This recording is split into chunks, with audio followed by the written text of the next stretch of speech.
या क्षणाची अत्यंत महत्त्वाची ब्रेकिंग बातमी समोर येते। सह्याद्री अतिथीगृहावरील चहापान कार्यक्रम आता संपलेला आहे। थोड्याच वेळात कॅबिनेट बैठकीला सुरुवात होणार आहे। या क्षणाची अत्यंत महत्त्वाची अपडेट आपण पाहतोय। चहापानानंतर खरं तर राज्य सरकार पत्रकार परिषद घेणार आहे आणि अर्थसंकल्पीय अधिवेशनाच्या पूर्वसंध्येला आज चहापानाचा कार्यक्रम संपन्न झालेला आहे। धनंजय मुंडे, सुरेश धस बैठकीसाठी खरं तर सह्याद्रीवर उपस्थित होते आणि त्यासोबतच मुख्यमंत्री देवेंद्र फडणवीस यांच्या नेतृत्वाखाली चहापानाचा हा कार्यक्रम संपन्न झालेला आहे।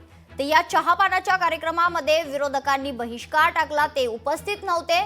कोकाटे आणि मुंडेंच्या राजीनाम्यावरून विरोधक आक्रमक असल्याचं पाहायला मिळतं। राज्याच्या अर्थसंकल्पीय अधिवेशनाला उद्यापासून सुरुवात होते आणि त्याआधी आज चहापानाचा हा कार्यक्रम संपन्न झालेला आहे। सह्याद्री अतिथीगृहावरील चहापानाचा कार्यक्रम आता संपन्न झाला। थोड्याच वेळात कॅबिनेट बैठकीला सुरुवात होणार आहे।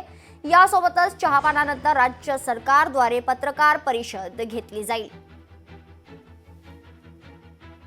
तर चहापानाच्या कार्यक्रमाची आतली दृश्य आपण पाहतो। यावेळी मुख्यमंत्री देवेंद्र फडणवीस, अजित पवार आणि एकनाथ शिंदे यांच्या समवेत महायुतीचे सर्वच प्रमुख उमेदवार उपस्थित होते। या संदर्भात अधिक माहिती जाणून घेऊयात। आमचे प्रतिनिधी चेतन ननावरे आपल्या सोबत जोडले गेलेले आहेत। चेतन, काय अधिकची माहिती आहे? खरं तर या कार्यक्रमाकडे सर्वांचंच लक्ष होतं, कारण विरोधक यावर बहिष्कार टाकणार अशी चर्चा होती आणि आता हा कार्यक्रम संपन्न झालाय। चेतन, निश्चितच मेघना, सरकारने अर्थसंकल्पीय अधिवेशनाच्या पूर्वसंध्येला जो चहापानाचा कार्यक्रम आयोजित केलेला आहे त्यावर प्रथेप्रमाणे विरोधकांनी बहिष्कार टाकलेला आहे। मात्र विशेष करून या चहापानाच्या कार्यक्रमाकडे आणि कॅबिनेट बैठकीकडे सर्वांचंच लक्ष होतं, कारण ज्या दोन मंत्र्यांवरती सातत्याने आरोप होत होते ते म्हणजे एक धनंजय मुंडे आणि दुसरं ज्यांच्यावरती कोर्टाने कारवाई केल्यानंतर त्यांचं मंत्रिपद धोक्यात आलेले माणिकराव कोकाटे, हे दोन्ही मंत्री या कॅबिनेट बैठकीसाठी आणि चहापान करण्यासाठी उपस्थित राहणार का याकडे सर्वच नजर लागलेल्या होत्या। आणि धनंजय मुंडे आणि माणिकराव कोकाटे हे दोघेही मंत्री आता चहापानच्या कार्यक्रमामध्ये दिसत आहेत।